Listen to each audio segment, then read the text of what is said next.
Hi friends, നമ്മൾ ഇന്ന് binary subtraction എങ്ങനെയാണ് ചെയ്യാൻ നോക്കാൻ പോവാണ്. അപ്പോൾ അതിന് നമുക്ക് ആദ്യം കുറച്ച് റൂൾസ് ഉണ്ട്. ഈ 5 റൂൾ പഠിച്ചാലേ നമുക്കത് ചെയ്യാൻ പറ്റുള്ളൂ. ഓക്കെ, ഫസ്റ്റത്തെ റൂള് 0 - 0 0 ആണ്. രണ്ടാമത്തെ റൂള് 1 - 0 1 ആണ്. മൂന്നാമത്തെ റൂള് 1 - 1 0 ആണ്. നാലാമത്തെ റൂള് 10 - 1 1 ആണ്.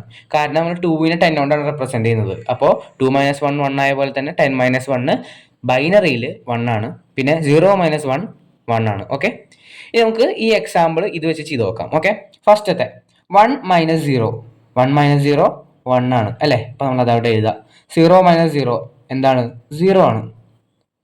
മൂന്നാമത്തത് 1 - 1 1 - 1 എത്രയാ? 0 അല്ലേ. അടുത്തതോ 1 - 0 1 - 0 1 ആണ് അല്ലേ.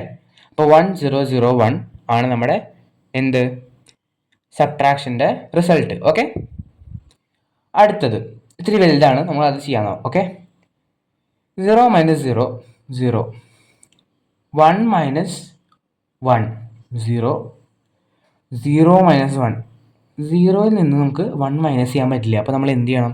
ബോറോ ചെയ്യണം അല്ലേ. ബോറോ ചെയ്യാൻ ഇവിടെ ഒന്നുമില്ല. അപ്പോൾ നമ്മൾ ഈ 1 എന്നാണ് ബോറോ ചെയ്യേണ്ടത് അല്ലേ. ഈ 1 നമ്മൾ 0 ആക്കി. പക്ഷെ ബൈനറിയുടെ പ്രത്യേകത എന്ന് വെച്ച് കഴിഞ്ഞാൽ ആ നമ്പർ വഴിയുള്ള എല്ലാ നമ്പറുകളും എന്താവും? 1 ആവും. ഓക്കെ, ഈ നമ്പർ മാത്രം 10 ആവും. ഓക്കെ, മനസ്സിലായോ ഞാൻ പറഞ്ഞത്? 10 - 1 എത്രയാണ്? 1 1 - 0 1 1 - 0 1 1 - 1 0. അപ്പോൾ ഇതാണ് നമ്മുടെ ഇതിൻ്റെ ആൻസർ. നിങ്ങൾക്ക് മനസ്സിലായോ? ഇത്രയേ ഉള്ളൂ.